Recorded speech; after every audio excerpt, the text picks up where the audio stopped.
নমস্কাৰ এএন টেলিভিছনৰ প্ৰাইম নিউজত সমূহ দৰ্শকক স্বাগতম জনাই ষ্টুডিঅ'ত মই মীনাক্ষী শৰ্মা। প্ৰথমে চাওঁ আহক আজিৰ বাতৰিৰ শিৰোনাম। 111 কোটি টকাৰে নাৰায়ণপুৰত একোখন বিচনাযুক্ত অসামৰিক চিকিৎসালয়ৰ আধাৰশিলা স্থাপনৰ লগতে বহুকেইটা প্ৰকল্প উদ্বোধন মুখ্যমন্ত্ৰী হিমন্ত বিশ্ব শৰ্মাৰ। পুনৰ কা আন্দোলনৰ উকমুকনি আছুকে ধৰি 30 সংগঠনৰ বৈঠক। ডিব্ৰুগড় জিলাৰ টিংখং সমষ্টিৰ বামুণবাৰীৰ কাছমাৰী গাঁৱত বিদ্যুৎস্পৃষ্ট হৈ এটি 8 বছৰীয়া শিশুৰ কৰুণ মৃত্যু। দেৰগাঁৱৰ 2 যুৱকৰ বিশ্ব অভিলেখ গঢ়াৰ পৰিকল্পনাৰে 120 কিলোমিটাৰ 12 ঘণ্টীয়া মাৰাথন দৌৰ আৰম্ভ। এতিয়া বিতং বাতৰি। নিৰ্বাচনৰ প্ৰাকখনত 8 কোটি টকাৰ আঁচনিৰে লখিমপুৰত চমক সৃষ্টি কৰিলে মুখ্যমন্ত্ৰী হিমন্ত বিশ্ব শৰ্মাই। 111 কোটি টকাৰে লখিমপুৰৰ নাৰায়ণপুৰত নিৰ্মাণ কৰিব লগা 100খন বিচনাযুক্ত অসামৰিক চিকিৎসালয়ৰ আধাৰশিলা স্থাপন কৰাৰ উপৰিও আন বহুকেইটা প্ৰকল্প উদ্বোধন কৰে মুখ্যমন্ত্ৰী। নিৰ্বাচনৰ প্ৰাকখনত 8 কোটি টকাৰ আঁচনিৰে লখিমপুৰত বুধবাৰে চমক সৃষ্টি কৰিলে মুখ্যমন্ত্ৰীয়ে। লীলাবাৰী বিমান বন্দৰত প্লেনেৰে নমাৰ পিছতে প্ৰথমে হেলিকপ্টাৰেৰে উপস্থিত হৈ গৈ নাৰায়ণপুৰত 111 কোটি টকাৰে নাৰায়ণপুৰত নিৰ্মাণ কৰিব লগা 100খন বিচনাযুক্ত অসামৰিক চিকিৎসালয়ৰ আধাৰশিলা স্থাপন কৰে মুখ্যমন্ত্ৰীয়ে। ইয়াৰ পিছতে হেলিকপ্টাৰেৰে পুনৰ ঘূৰি যায় লীলাবাৰীলৈ। লীলাবাৰীত হেলিকপ্টাৰৰ পৰা নামিয়েই লখিমপুৰ চহৰৰ সমীপৰ চকুলিভৰিয়াত মুকলি কৰে 15 কোটি টকাৰে নিৰ্মাণ কৰা সন্মিলন গৃহৰ। আৰু তাতে ভূমি পূজনেৰে শুভাৰম্ভ কৰে 62 কোটি টকাৰে নিৰ্মাণ কৰিব লগা পানী যোগান আঁচনি আৰু লখিমপুৰ সভাগৃহৰ। এই ভূমি পূজনৰ পিছতে ওচৰৰে লখিমপুৰ বাণিজ্য মহাবিদ্যালয় খেলপথাৰত অনুষ্ঠিত বিশাল সভাত ভাগ লৈ আধাৰশিলা কৰে অন্যান্য আঁচনিসমূহৰ। সভাৰ ভাষণত মুখ্যমন্ত্ৰীয়ে ক'লে 14 এপ্ৰিললৈকে চলিব লগা এই বিকাশ যাত্ৰাৰ সময়ত 23,000 কোটি টকাৰ প্ৰকল্পৰ উদ্বোধন আৰু আধাৰশিলা কৰা হ'ব। তৃতীয় বিকাশ যাত্ৰাৰ ভিতৰত 1,00,000 কোটি টকাৰ প্ৰকল্পৰ কাম সম্পন্ন হ'ব। ইয়াৰ ভিতৰতে কেইটামান প্ৰকল্প হৈছে ৰঙানদী সমষ্টিত কল্ড ষ্টৰেজৰ আধাৰশিলা, লখিমপুৰ ঢকুৱাখানাত দুটাকৈ আৱৰ্ত ভৱন উদ্বোধন, 63 কোটি টকীয়া নকাৰীৰ ফ্লাইঅভাৰৰ আধাৰশিলা, 111 কোটি টকীয়া নাৰায়ণপুৰত 100খন বিচনাযুক্ত চিকিৎসালয়ৰ আধাৰশিলা, 62 কোটি টকীয়া লখিমপুৰৰ পানী যোগান আঁচনি, জিলা সন্মিলন কেন্দ্ৰৰ উদ্বোধন, 1000খন আসনযুক্ত নতুন সভাগৃহৰ আধাৰশিলা, লখিমপুৰ মেডিকেল কলেজ চৌহদত BSc নাৰ্ছিং কলেজৰ আধাৰশিলা, লখিমপুৰ মেডিকেল কলেজৰ ভিতৰত ছুপাৰ স্পেচিয়েলিটি চিকিৎসালয়ৰ আধাৰশিলা। ভাষণত মুখ্যমন্ত্ৰীয়ে ক'লে উত্তৰ অসমত নতুন দিগন্তৰ সূচনা হৈছে। আগন্তুক 8-9 তাৰিখে অসমলৈ আহিব লগা প্ৰধানমন্ত্ৰী নৰেন্দ্ৰ মোদীয়ে কাজিৰঙাত এনিশা কটাই কাজিৰঙাৰ সৌন্দৰ্য উপভোগ কৰিব। 9 তাৰিখে যোৰহাটত 120 ফুট উচ্চতাৰে নিৰ্মাণ কৰা লাচিতৰ প্ৰতিমূৰ্তি উন্মোচন কৰিব নৰেন্দ্ৰ মোদীয়ে। 97,000 ল'ৰা ছোৱালীক 2 বছৰৰ ভিতৰত চৰকাৰে চাকৰি দিছে। আমি এক মেটমৰা বিকাশৰ ভাণ্ডাৰ লৈ আজি লখিমপুৰৰ ৰাইজৰ মাজলৈ আহিছিলোঁ। অসম মালাৰ 3টাকৈ গুৰুত্বপূৰ্ণ পথ, তাৰো আজি ভূমি পূজন হ'ল। মই ভাবোঁ আজি আমি হাতত লোৱা এই গোটেই কাৰ্যসূচীসমূহে লখিমপুৰ জিলাক বহুদূৰ আগুৱাই লৈ যাব।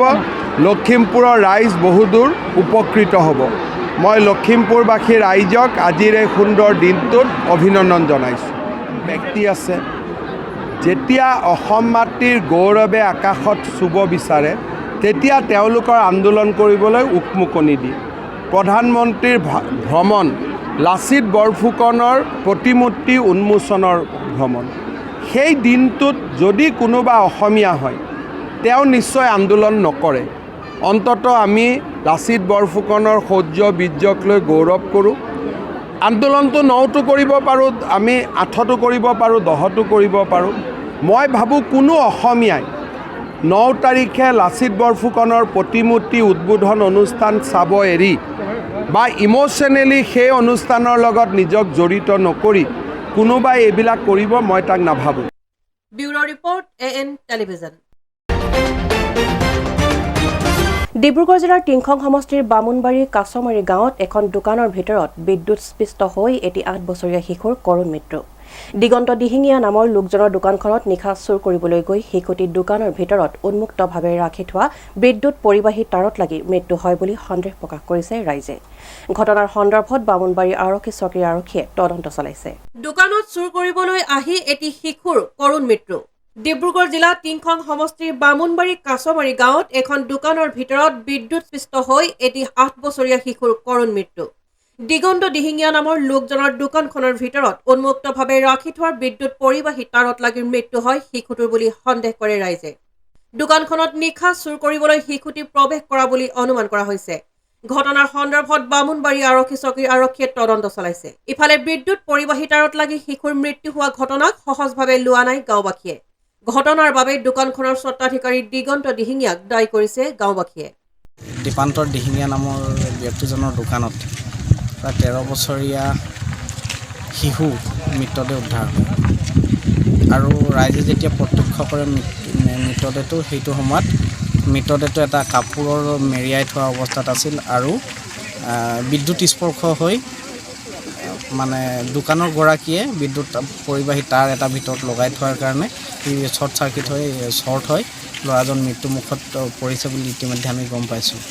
তেখেতে দোকান বন্ধ কৰি সা সামগ্ৰী দোকানৰ বস্তুবোৰ ঘৰলৈ লৈ যায় আৰু তাত কাৰেণ্ট লগাই থৈ যায়। তো তেখেতে কৈছে যে আমি কাৰেণ্টটো লগাই যাওঁ, মেকুৰী চেকুৰী সোমাব, আমাৰ বিস্কুট চিস্কুট নষ্ট কৰিব, সেইকাৰণে আমি কাৰেণ্টটো লগাই যাওঁ। কিন্তু আজি দুৰ্ভাগ্যজনক কথা যে আজি সৰু ল'ৰা এটা আমি মৃতকৰ অৱস্থাত পালোঁ। কাৰেণ্ট লগাইছে, কাৰেণ্টৰ পৰা মৰিছে বুলি আমি সন্দেহ কৰিছোঁ আৰু গোটেই নাকে ৰাইজে তেজ ওলাইছে।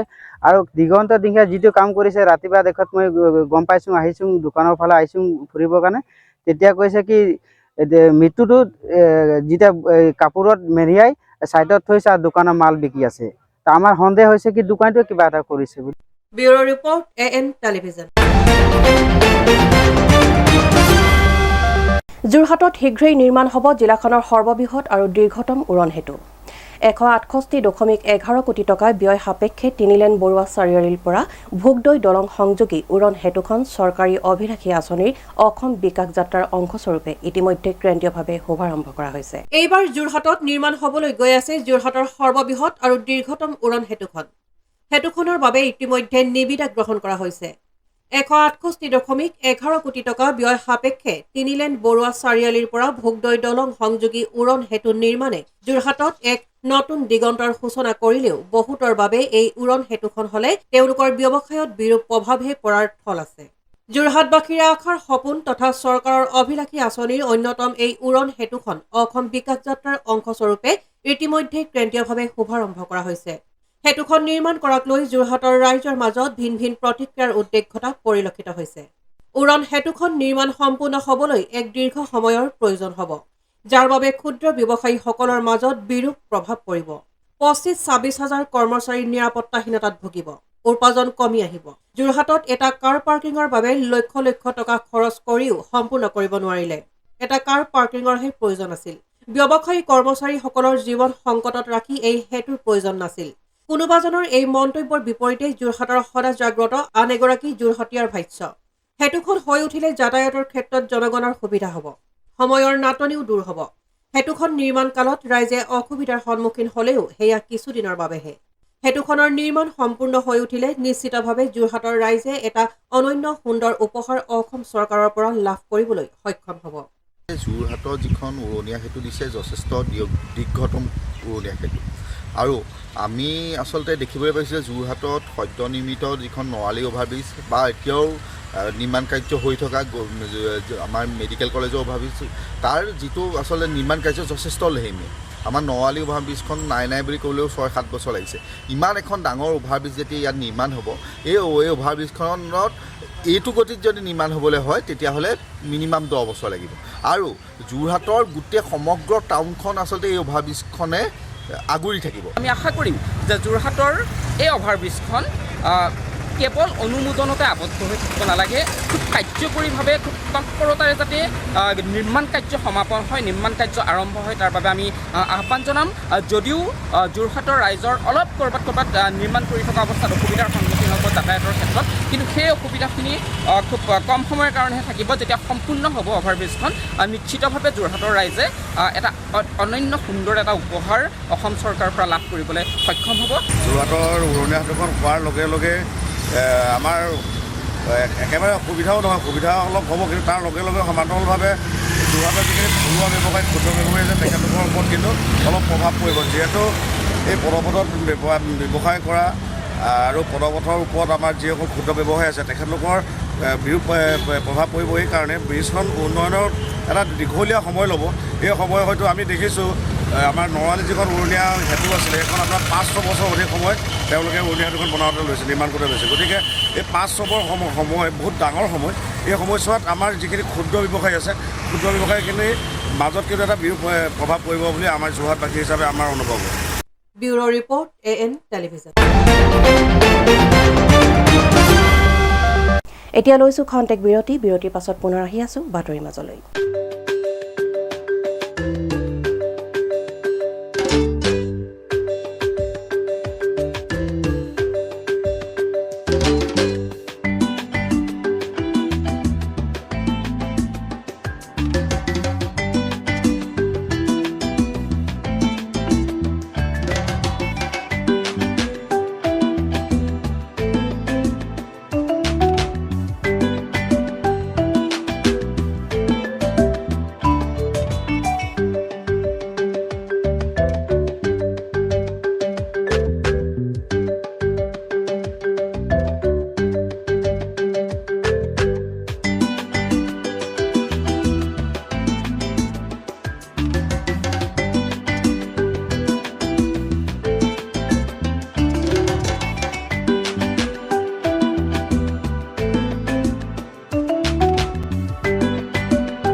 আপোনাৰ আপোন চহৰ ডিব্ৰুগড়ত এঞ্জিলা এণ্টাৰপ্ৰাইজে আনিছে এটি সোণালী সুযোগ। প্ৰয়োজনীয়তা মাত্ৰ এখন নিজৰ e rickshaw. An opportunity to earn limitless money. অধিক জানিবলৈ যোগাযোগ কৰক 9085585200 আৰু 7002275263।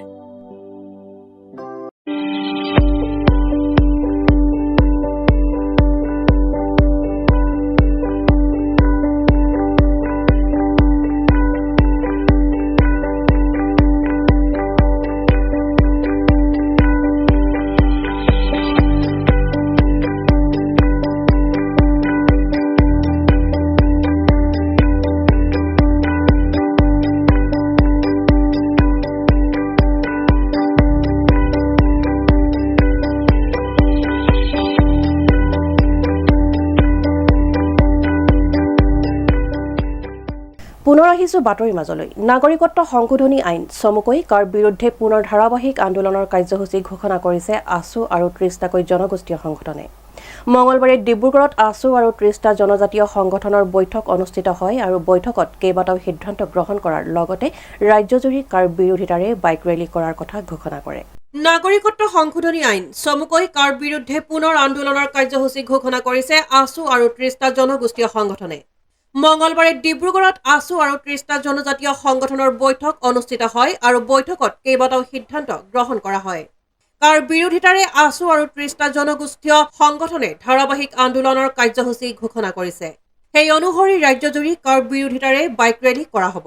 প্ৰধানমন্ত্ৰীয়ে অসমত প্ৰৱেশ কৰাৰ পৰিপ্ৰেক্ষিতত কা বিৰোধী আন্দোলনৰ পঞ্চশ্বহীদৰ প্ৰতিচ্ছবিত আঞ্চলিকে বন্তি প্ৰজ্বলন কৰাৰ লগতে শ্বহীদক স্মৰণ কৰা হ'ব। পৰৱৰ্তী সময়ত এই কাৰ্যসূচীৰ সময়সূচী ঘোষণা কৰিব আছু আৰু 30টা জনগোষ্ঠীয় সংগঠনে। অবৈধ বাংলাদেশী ৰক্ষক, অসাংবিধানিক, সাম্প্ৰদায়িক, খিলঞ্জীয়া, বিৰোধী, অসম চুক্তি উলংঘাকাৰী কাৰ বিৰুদ্ধে পূৰ্বৰে পৰাই আন্দোলন অব্যাহত আছে আৰু অব্যাহত থাকিব বুলি উল্লেখ কৰে আছু নেতৃত্বই। লগতে শিক্ষাৰ্থীসকলৰ শৈক্ষিক জীৱনত প্ৰভাৱ নপৰাকৈ এই আন্দোলন অব্যাহত থাকিব। আজি আমি ডিব্ৰুগড়ৰ হোটেল ইনচুৰিয়াত আছু আৰু অসমৰ 30 জাতি জনগোষ্ঠীয় সংগঠনৰ প্ৰতিনিধিসকলৰ সৈতে আমি আলোচনাত বহিছোঁ। ইয়াৰ আলোচনাৰ মূল বিষয়বস্তুৱে হ'ল ইতিমধ্যে সদৌ অসম ছাত্ৰ সন্থা আমাৰ কেন্দ্ৰীয় সমিতি আৰু 30 জাতি জনগোষ্ঠীয় সংগঠনৰ প্ৰতিনিধিসকলে আলোচনা কৰি কাৰ বিৰোধিতা কৰিছে আৰু কাৰ বিৰোধিতা কৰি এখন আন্দোলনৰ ঘোষণা কৰিছে, আন্দোলনৰ কাৰ্যসূচী ঘোষণা কৰিছে আৰু এই আন্দোলনখন তীব্ৰতা ৰূপ দিবলৈ তীব্ৰভাৱে আগুৱাই নিবৰ বাবে আমি সদৌ ডিব্ৰুগড় জিলা ছাত্ৰ সন্থাই আজি ডিব্ৰুগড় জিলাত থকা 30 জাতি জনগোষ্ঠীয় সংগঠনৰ লগত আমি আলোচনাত মিলিত হৈছোঁ আৰু আলোচনাত মিলিত হৈ আমি সিদ্ধান্ত লৈছোঁ যে সকলোৰে প্ৰচেষ্টাত, সকলোৰে সক্ৰিয় অংশগ্ৰহণে এই কা আন্দোলনৰ যি এখন কেন্দ্ৰীয় সমিতি আমাৰ কাৰ্যসূচী ঘোষণা কৰিলে সেই কাৰ্যসূচীসমূহ ধাৰাবাহিকভাৱে আগবঢ়াই নিয়াৰ লগতে ইয়াৰ ধাৰাবাহিকতা অটুট ৰাখি আমি জিলা ছাত্ৰ সন্থা আৰু ইয়াত থকা জাতি জনগোষ্ঠীয় সংগঠনসমূহৰ জিলা সমিতিসমূহ লগ লাগি সম্পূৰ্ণ ডিব্ৰুগড় জিলাৰ প্ৰান্তৰে প্ৰান্তৰে এই কা বিৰোধী আন্দোলনখন আমি আগুৱাই লৈ যাম। প্ৰথম কাৰ্যসূচী সদৌ অসম ছাত্ৰ সন্থাই ইতিমধ্যে ঘোষণা কৰিছে অহা 7 তাৰিখকৈ বাইক ৰেলী কাৰ্যসূচী আছে এই বাইক ৰেলী কাৰ্যসূচীত আমি সকলোৱে অংশগ্ৰহণ কৰিম আৰু তাৰ পাছতে পৰৱৰ্তী সময়তে যেতিয়া কা বলবৎ হ'ব কাৰ নিয়ম নীতিসমূহ বলবৎ কৰিব তেতিয়া লগে লগে সদৌ অসম ছাত্ৰ সন্থাই নতুন কাৰ্যসূচী ঘোষণা কৰাৰ কথা কৈছে আৰু তাৰ সমান্তৰালভাৱে আমি নিজস্ব কাৰ্যসূচী লৈ ইয়াৰ ৰূপৰেখা তেওঁলোকে বলবৎ কৰাৰ লগে লগে ইয়াৰ এই আন্দোলনৰ কাৰ্যসূচী তীব্ৰ হ'ব কা অনাৰ লগে লগে কা আইন হ'ল আৰু আইন হোৱাৰ লগে লগে কাৰ বিৰোধিতা কৰি অসমৰ আন্দোলনৰ তীব্ৰতা ইতিমধ্যে দেখিছে ৰজাগৰীয়াই দেখিছে সকলোৱে দেখিছে আৰু এতিয়া সেই কা আইনখনৰ নীতি নিয়ম প্ৰযোজ্য কৰি বিদেশীক আনিবৰ কাৰণে তেওঁলোকে যুঁজা চলাইছে তেনেহ'লে আগতকৈ এই আন্দোলনখন তীব্ৰ হোৱাটো স্বাভাৱিক আৰু অধিক তীব্ৰ হ'ব এয়া আমাৰ ছাত্ৰ সন্থাৰ বিশ্বাস আৰু আমাৰ জাতিটোৰ প্ৰতি থকা আমাৰ প্ৰেম ডিব্ৰুগড়ৰ পৰা জয়ৰ সহযোগত আইনুল আহমেদৰ ৰিপৰ্ট AN টেলিভিজন শিক্ষাৰ আন্তঃগাঁথনি উন্নয়নৰ বাবে অসম চৰকাৰে বিভিন্ন প্ৰকল্প হাতত লৈছে বুধবাৰে গ্ৰেহেম বজাৰ উচ্চ মাধ্যমিক বালিকা বিদ্যালয়ত ডিব্ৰুগড়ৰ বিধায়ক প্ৰশান্ত ফুকনৰ হৈ 2023 আৰু 24 বৰ্ষৰ 7 কোটি টকা ব্যয় সাপেক্ষে বিদ্যালয়খনৰ আন্তঃগাঁথনি উন্নয়নৰ আধাৰশিলা স্থাপন কৰে উন্নয়নৰ আয়ুক্ত জিতু কুমাৰ দাসে শিক্ষানুষ্ঠানৰ আন্তঃগাঁথনি বিকাশৰ বাবে অসম চৰকাৰৰ ব্যয়বহুল প্ৰকল্প গ্ৰহণ উল্লেখ্য যে অসম চৰকাৰে ৰাজ্যখনত শিক্ষানুষ্ঠানসমূহৰ আন্তঃগাঁথনি বিকাশৰ বাবে বিভিন্ন প্ৰকল্প হাতত লৈছে শিক্ষাৰ আন্তঃগাঁথনি উন্নয়নৰ বাবে বিস্তৃত কাৰ্যব্যৱস্থা গ্ৰহণ কৰি ৰূপায়ণৰ গতি ক্ষিপ্ৰতৰ কৰি তুলিছে বুলি উল্লেখ কৰে গ্ৰেহেম বজাৰ উচ্চ মাধ্যমিক বালিকা বিদ্যালয়ৰ আন্তঃগাঁথনি উন্নীতকৰণৰ আধাৰশিলা স্থাপন কৰা উন্নয়ন আয়ুক্ত জিতু কুমাৰ দাসে উল্লেখ্য যে শিক্ষাৰ ক্ষেত্ৰত অনগ্ৰসৰ বিদ্যালয়সমূহ চিনাক্ত কৰি শিক্ষাৰ প্ৰসাৰৰ বাবে আঁচনি ৰূপায়ণ কৰিবলৈ চৰকাৰে কৰা পৰিকল্পনাৰ শলাগ লয় বিদ্যালয়ৰ প্ৰধান শিক্ষয়িত্ৰীগৰাকীয়ে গ্ৰেহেম বজাৰ উচ্চ মাধ্যমিক বালিকা বিদ্যালয়ত ডিব্ৰুগড়ৰ বিধায়ক প্ৰশান্ত ফুকনৰ হৈ 2023 আৰু 24 বৰ্ষৰ আন্তিক পুঁজি 7 কোটি টকা ব্যয় সাপেক্ষে বিদ্যালয়খনৰ আন্তঃগাঁথনি উন্নয়নৰ আধাৰশিলা স্থাপন কৰে উন্নয়ন আয়ুক্ত জিতু কুমাৰ দাসে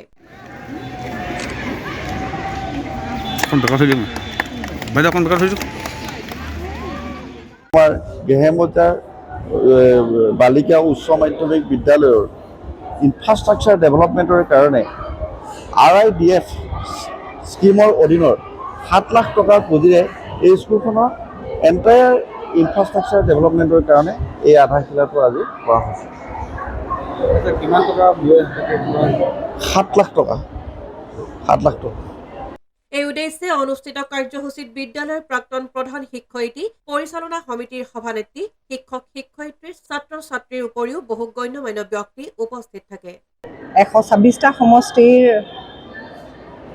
নতুন বিদ্যালয় ভৱনৰ যিটো প্ৰচেষ্টা অসম চৰকাৰে লৈছে তাত আমাৰ বিদ্যালয়খনৰ নাম সোমাইছে আৰু আজি সেই বিদ্যালয়খনৰে আধাৰশিলা স্থাপন কৰা হ'ল আমি অতি সোনকালে এটা সুন্দৰ বিদ্যালয় ভৱনত আমাৰ ছাত্ৰীসকলক পঢ়ুৱাব পাৰিম শিক্ষক শিক্ষয়িত্ৰী ছাত্ৰীৰ অভিভাৱক সকলো ফালৰ পৰা আমি অসম চৰকাৰক ধন্যবাদ জ্ঞাপন কৰিছোঁ আজি ডিব্ৰুগড় জিলা প্ৰশাসনৰ ফালৰ পৰা বিধায়ক ছাৰৰ হৈ অলপ সময়ৰ আগতে আমাৰ আধাৰশিলা স্থাপন কৰা হ'ল আৰু মই প্ৰধান শিক্ষয়িত্ৰী হিচাপে সকলোৰে সহায় সহযোগিতা এই ক্ষেত্ৰত আশা কৰিছোঁ ডিব্ৰুগড়ৰ পৰা জয়ৰ সহযোগত আইনুল আহমেদৰ ৰিপৰ্ট AN টেলিভিজন নিৰ্বাচনক লৈ ব্যাপক প্ৰস্তুতি শাসক বিৰোধী সকলো ৰাজনৈতিক দলৰ অসমতো কেজৰিৱাল শ্লোগানেৰে প্ৰচাৰ কৰিছে ডিব্ৰুগড় লোকসভা সমষ্টিৰ আম আদমি পাৰ্টিৰ প্ৰাৰ্থী মনোজ ধানোৱাৰে আপৰ দলীয় সমৰ্থকসকলক লগত লৈ মঙলবাৰে চহৰখনৰ ঝালুকপাৰা অঞ্চলৰ ব্যৱসায়িক প্ৰতিষ্ঠানসমূহত প্ৰাৰ্থী মনোজ ধানোৱাৰে ব্যাপক তৎপৰতাৰে আৰম্ভ কৰে নিৰ্বাচনী প্ৰচাৰ সমাগত লোকসভা নিৰ্বাচনক লৈ ব্যাপক তৎপৰতা আম আদমি পাৰ্টিৰ নিৰ্বাচনক লৈ ব্যাপক প্ৰস্তুতি শাসক বিৰোধী সকলো ৰাজনৈতিক দলৰ বিজেপিৰ বিৰুদ্ধে ৰাজ্যত গঠন হোৱা বিৰোধী ঐক্যত অন্তৰ্ভুক্ত দলসমূহেও সমষ্টিয়ে সাংগঠনিক কাম কাজ কৰাত ব্যস্ত হৈ পৰিছে ডিব্ৰুগড় লোকসভা সমষ্টিত বিজেপি আৰু আপে প্ৰাৰ্থিত্ব ঘোষণা কৰাৰ পাছতেই তুংগত উঠিছে প্ৰচাৰ অভিযান অসমতো কেজৰিৱাল শ্লোগানেৰে প্ৰচাৰ কৰিছে ডিব্ৰুগড় লোকসভা সমষ্টিৰ আম আদমি পাৰ্টিৰ প্ৰাৰ্থী মনোজ ধানোৱাৰে আপৰ প্ৰাৰ্থী মনোজ ধানোৱাৰৰ ডিব্ৰুগড় লোকসভা সমষ্টিৰ বিভিন্ন প্ৰান্তত ব্যাপক নিৰ্বাচনী প্ৰচাৰ আপৰ দলীয় সমৰ্থকসকলক লগত লৈ আজি চহৰখনৰ ঝালুকপাৰা অঞ্চলৰ ব্যৱসায়িক প্ৰতিষ্ঠানসমূহত প্ৰাৰ্থী মনোজ ধানোৱাৰে ব্যাপক তৎপৰতাৰে আৰম্ভ কৰিছে নিৰ্বাচনী প্ৰচাৰ।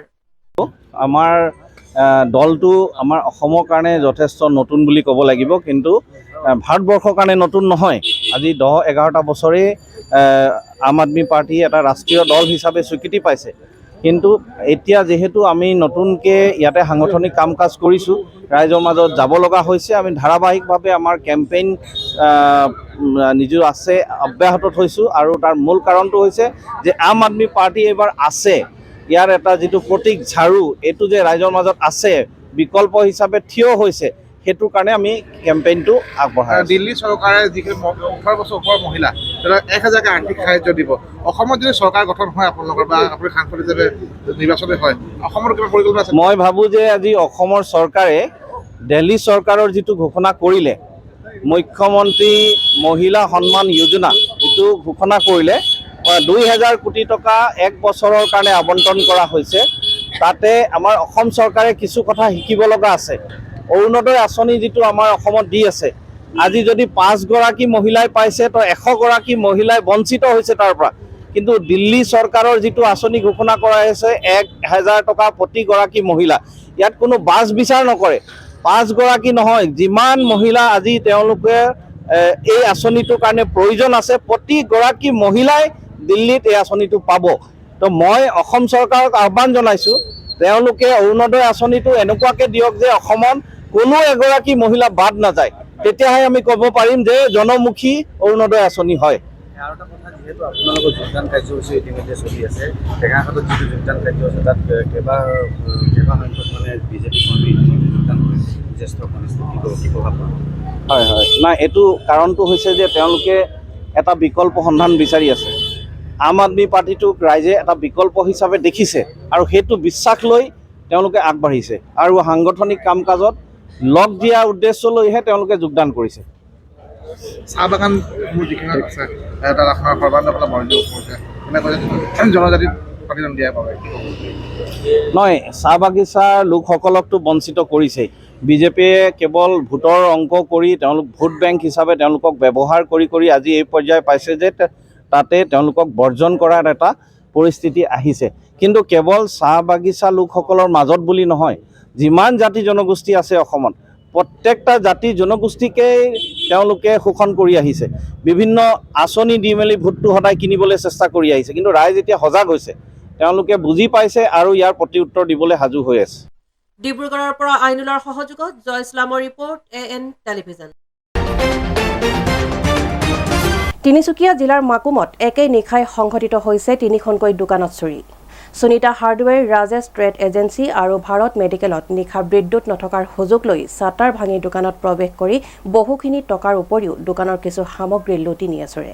তিনিচুকীয়া জিলাৰ মাকুমত একে নিশাই সংঘটিত হৈছে 3খনকৈ দোকানত চুৰি।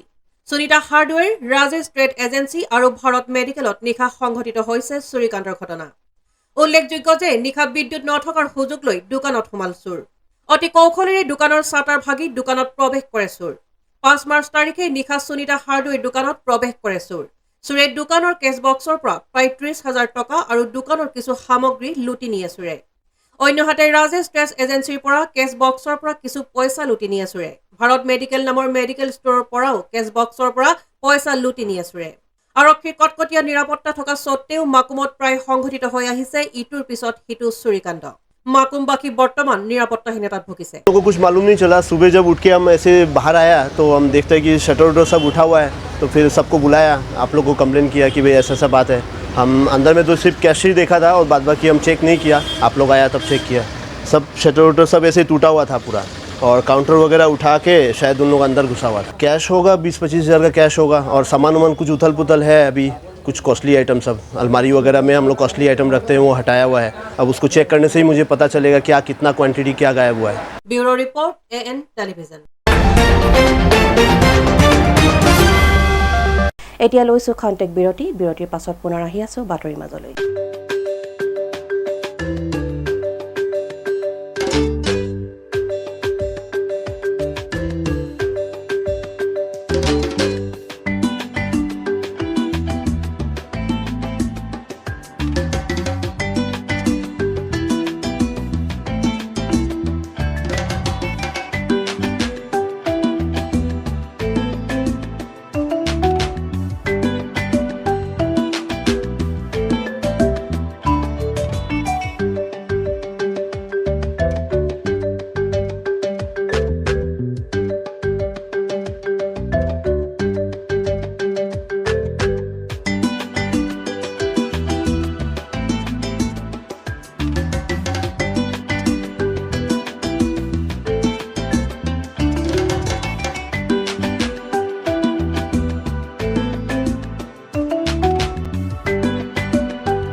আহিছোঁ বাতৰি মাজলৈ দুলীয়াজানত আছুৰ উদ্যোগত অনুষ্ঠিত হ'বলগীয়া দ্বিতীয় বাৰ্ষিক কেন্দ্ৰীয় ৰঙালী উৎসৱ 2024ত তিনিদিনীয়া বৰ্ণাঢ্য কাৰ্যসূচীৰে আয়োজন কৰিবলৈ লোৱা কেন্দ্ৰীয় ৰঙালী উৎসৱৰ অভ্যৰ্থনা সমিতিত অৰূপজ্যোতি শৰ্মা সভাপতি আৰু বুবুল তালুকদাৰক সম্পাদক হিচাপে লৈ এখন ৰাজহুৱা সভা অনুষ্ঠিত হৈ যায়। দুলীয়াজানত আছুৰ উদ্যোগত অনুষ্ঠিত হ'ব দ্বিতীয় বাৰ্ষিক কেন্দ্ৰীয় ৰঙালী উৎসৱ 2024। অৰূপজ্যোতি শৰ্মা সভাপতি আৰু বুবুল তালুকদাৰক সম্পাদক হিচাপে লৈ 100জনীয়া শক্তিশালী উদযাপন সমিতি গঠন। চাওঁতে চাওঁতে আকৌ আহিল অসমীয়া জাতিৰ আয়ুস ৰেখা হেঁপাহৰ ৰঙালী বিহুটি। বিগত বৰ্ষৰ দৰে এইবাৰো দুলীয়াজানত দুলীয়াজান আঞ্চলিক ছাত্ৰ সন্থাৰ উদ্যোগত দুলীয়াজানবাসীৰ ৰাইজৰ সহযোগত অহা 2, 3 আৰু 4 মে 2024 তাৰিখে তিনিদিনীয়া বৰ্ণাঢ্য কাৰ্যসূচীৰে আয়োজন কৰিবলৈ লোৱা কেন্দ্ৰীয় ৰঙালী উৎসৱৰ অভ্যৰ্থনা সমিতি গঠনৰ উদ্দেশ্যে এখন ৰাজহুৱা সভা অনুষ্ঠিত হৈ যায়। দুলীয়াজানৰ জয়ানগৰস্থিত শ্বহীদ ভৱনৰ প্ৰাংগণত অনুষ্ঠিত হোৱা ৰাজহুৱা সভাত আছুৰ ডিব্ৰুগড় জিলা আৰু দুলীয়াজান আঞ্চলিকৰ অন্তৰ্গত কেওটা শাখাৰ কাৰ্যকৰ্তাসকল উপস্থিত থকাৰ উপৰি দুলীয়াজান আৰু ইয়াৰ উপকণ্ঠ অঞ্চলৰ বহুকেইজন শিক্ষাবিদ, প্ৰাক্তন ছাত্ৰ নেতাৰ লগতে গণ্যমান্য ব্যক্তি উপস্থিত থাকে। ইফালেদি এইবাৰ কেন্দ্ৰীয় ৰঙালী উৎসৱৰ সাংস্কৃতিক অনুষ্ঠানত বহুকেইজন অসমৰ নামী দামী শিল্পীয়ে গীত পৰিৱেশন কৰাৰ লগতে জুবিন গাৰ্গে গীত পৰিৱেশন কৰিব বুলি জানিবলৈ দিছে দুলীয়াজান আঞ্চলিক ছাত্ৰ সন্থাৰ সভাপতি দিগন্ত বৰা আৰু সম্পাদক সমীৰণ গগৈয়ে। ৰঙালী বিহু সন্মিলন আয়োজন কৰিবলৈ লৈছোঁ 2024। আমি ডেট হিচাপে অহা মে' মাহৰ 2nd, 3rd আৰু 4th মে'ত আমি উদযাপন কৰিবলৈ আগবাঢ়িছোঁ। তো আজি উপলক্ষে এখন দুলীয়াজানৰ ৰাজহুৱা সভা অনুষ্ঠিত হৈ গ'ল। এই সভাত আমাৰ উদযাপন সমিতিখন আজি বনোৱা হ'ল। এই অভ্যৰ্থনা সমিতিৰ সভাপতি সম্পাদক ক্ৰমে যিসকল বিষয়ববীয়া থাকিব সকলোৰে সহায় সহযোগ আমি একান্তই কামনা কৰিছোঁ। আৰু এই বিহুখনৰ জৰিয়তে আমি এটাই বাৰ্তা সমগ্ৰ অসমত প্ৰেৰণ কৰিব বিচাৰিছোঁ যে বৃহত্তৰ এই দুলীয়াজান অঞ্চলটোৰ বিভিন্ন জাতি ধৰ্মাৱলম্বী লোকসকল আমি একত্ৰিত হৈ ইয়াত থাকি এই বিহুখনৰ জৰিয়তে এটা আমি একতাৰ বান্ধোন আমি পৰিচয় আমি প্ৰেৰণ কৰিব বিচাৰিছোঁ। আৰু তাৰ লগে লগে এই বিহুখনৰ লগত সংগতি ৰাখি এটা সাংস্কৃতিক শোভাযাত্ৰা বাহাল কৰা হ'ব। এই সাংস্কৃতিক শোভাযাত্ৰাত অসমৰ বিভিন্ন জাতি জনগোষ্ঠী ঐক্যৰ যি মিলন, সেই ঐক্যৰ মিলনস্থলী এই শোভাযাত্ৰাত আপোনালোকে সকলোৱে দেখা পাব। গতিকে সকলোৰে সহায় সহযোগ কামনা কৰিছোঁ। আৰু অহা ইংৰাজী 2, 3, 4 মে' তাৰিখে বিহুখন আয়োজন কৰা হ'ব। আৰু বিহুখনত অসমৰ জনপ্ৰিয় কণ্ঠশিল্পী জুবিন গাৰ্গ ডাঙৰীয়া উপস্থিত থাকিব। গতিকে সমগ্ৰ দুলীয়াজানবাসী ৰাইজৰ আমি সহায় সহযোগিতা একান্ত। Bureau' report AN television. আজিৰ শেষৰটো বাতৰি। দেৰগাঁও ৰঙামাটিৰ 2 উদীয়মান যুৱক মুনীন্দ্ৰ দাস আৰু ৰাজ ৰবি দাসে বিশ্ব অভিলেখ গঢ়াৰ পৰিকল্পনাৰে 120 কিলোমিটাৰ 12 ঘণ্টীয়া মাৰাথন দৌৰ আৰম্ভ কৰিছে। উল্লেখ্য যে 2 যুৱকে ভৱিষ্যতে ৰাষ্ট্ৰীয় পৰ্যায়ৰ খেলত অংশগ্ৰহণ কৰাৰ সপোন পুহি ৰাখিছে। গোলাঘাট জিলাৰ ৰঙামাটি কৈবত্ৰ গাঁৱৰ 2জন যুৱকে 12 ঘণ্টাত 120 কিলোমিটাৰ মাৰাথন দৌৰি বিশ্ব অভিলেখ গঢ়িব দেৰগাঁৱৰ ৰঙামাটিৰ ৰাজ ৰবি দাস আৰু মুনীন্দ্ৰ দাসে। ৰঙামাটিৰ পৰা কাজিৰঙালৈ পুনৰ কাজিৰঙাৰ পৰা ৰঙামাটিলৈকে দৌৰিব 2 যুৱকে। বুধবাৰে পুৱা 5 বজাতেই ৰঙামাটিৰ পৰা আৰম্ভ কৰিলে দৌৰ। ৰাজ ৰবি দাস দেৰগাঁও উচ্চতৰ মাধ্যমিক বিদ্যালয়ৰ কলা শাখাৰ ছাত্ৰ আৰু মুনীন্দ্ৰ দাস দেৰগাঁও কমলদুৱাৰা মহাবিদ্যালয়ৰ অৰ্থনীতি বিভাগৰ ছাত্ৰ। 2 যুৱকৰে আছে ভৱিষ্যতে ৰাষ্ট্ৰীয় পৰ্যায়ৰ খেলত অংশগ্ৰহণ কৰাৰ সপোন। প্ৰথমে মই আন্তৰিক শুভেচ্ছা জ্ঞাপন কৰিছোঁ আমাৰ 2 ভাতৃলৈ। আৰু দুয়োটাই খুব ভাল ল'ৰা, মই আগৰ পৰাই চিনি পাওঁ। আজি ৰাতিপুৱাই আহি ওলালোহি ইয়াত। আৰু সমগ্ৰ ৰঙামাটি আৰু বোকাখাটবাসীৰ কাৰণে এটি গৌৰৱৰ ক্ষণ। আৰু সেইখনত আমি সুখে দুখে যদি আমি একেলগে নাথাকোঁ তেনেকৈ নহ'ব। আৰু আজিৰ য'ত বিভাজনৰ ৰাজনীতিয়ে চাৰিওফালে গ্ৰাস কৰিছে তাত আমি একতাৰ দোলেৰে খেলা ধূলাৰে আমি দেখুৱাব লাগিব। আৰু সেয়া আমাৰ এই 2টা ল'ৰাই আজি প্ৰমাণিত কৰিব গৈ আছে। আৰু ধন্যবাদ জ্ঞাপন কৰিছোঁ যি আছাম ৰেকৰ্ডছৰ টীম আহিছে, তেখেতসকলে এই ৰেকৰ্ডটো যে ডকুমেণ্ট কৰি আমাৰ কাৰণে চিৰস্মৰণীয় কৰিব, সেয়া এটা বিশেষ তেখেতসকলৰ ফালৰ পৰা পদক্ষেপ। আৰু তাৰ বাবে সমগ্ৰ বোকাখাট আৰু ৰঙামাটিবাসীৰ তৰফৰ পৰা আমি ধন্যবাদ জ্ঞাপন কৰিছোঁ। আৰু ৰঙামাটিৰ যুৱ প্ৰজন্মক আগুৱাই নিবৰ কাৰণে যি ধৰণৰ সা সুবিধা ইয়াত প্ৰয়োজন তাৰ আমি নাটনি ইয়াত দেখা পাইছোঁ স্পষ্টভাৱে। ইয়াত দৌৰা প্ৰেক্টিছ কৰিবৰ কাৰণে সমগ্ৰ বোকাখাটতে এটা ভাল ট্ৰেক এণ্ড ফিল্ডৰ ট্ৰেক নাই, মানে ট্ৰেক এণ্ড ফিল্ড খেলিবৰ কাৰণে। ছুইমিঙৰ কাৰণে আমি সাঁতোৰাৰ দেশ, আমি পানীৰ দেশ, আৰু তাত ছুইমিঙৰ কাৰণে আমাৰ সুবিধা নাই। আমি ৰেকৰ্ড কৰিব গৰাকী আমাৰ বহুত প্ৰতিভা আছে কিন্তু সুবিধা নাই। আৰু শৰীৰ চৰ্চা কৰিবৰ কাৰণে আজিৰ দিনত যি অত্যাধুনিক জিমৰ প্ৰয়োজন আছে সেই জিম এটাও গঠন কৰিব লাগে, কিন্তু সেয়া চৰকাৰে আজি পৰ্যন্ত গুৰুত্ব দিয়া নাই। মই চমুকৈ এই চৰকাৰক অনুৰোধ জনাম যে তেখেতসকলে এইসমূহ সা সুবিধা আমাৰ ৰঙামাটিবাসীৰ কাৰণে যাতে অতি শীঘ্ৰে কৰি দিয়ে, সেয়া আমাৰ বিশেষ অনুৰোধ। Bureau report AN television. আজিৰ বাতৰি ইমানেই। AN টেলিভিছনৰ ষ্টুডিঅ'ৰ পৰা মই মীনাক্ষী ইমানতে বিদায় লৈছোঁ। নমস্কাৰ।